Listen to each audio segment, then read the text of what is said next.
এই লোনের ব্যাপারে এর আগে আইডি কার্ডের ফটোকপি লিছে, ছবি নিছে, মানে 6 মাস আগে আর কি, রোজার ভিতর 6 মাস আগে আর কি নিছে।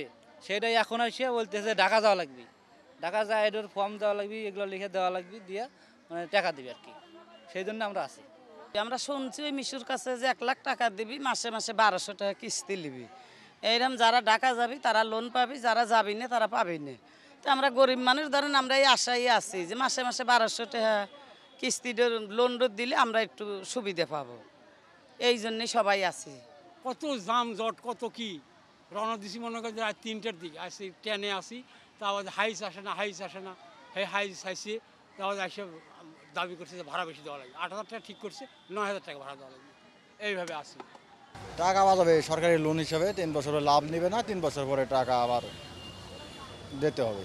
আমরা আর সেখানে অবৈধ অর্থ উদ্ধার করে পাবলিককে বিনা সুদে পুঁজি নেব।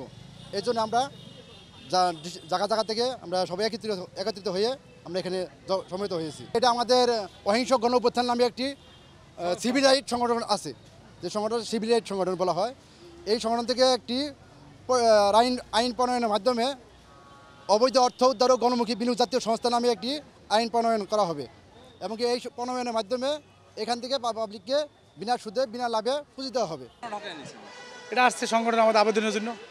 সংগঠনের আমরা এই সংগঠনের যে নামটা হবে এটা রেজিস্ট্রেশন করার জন্য আমাদের ঢাকা আসা।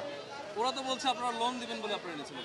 না, এটা তো ওই অবৈধ টাকা উদ্ধার করে তারপর তাদেরকে লোন দেওয়া হবে। লোনটা তো আর খালি কেউ দেবে না।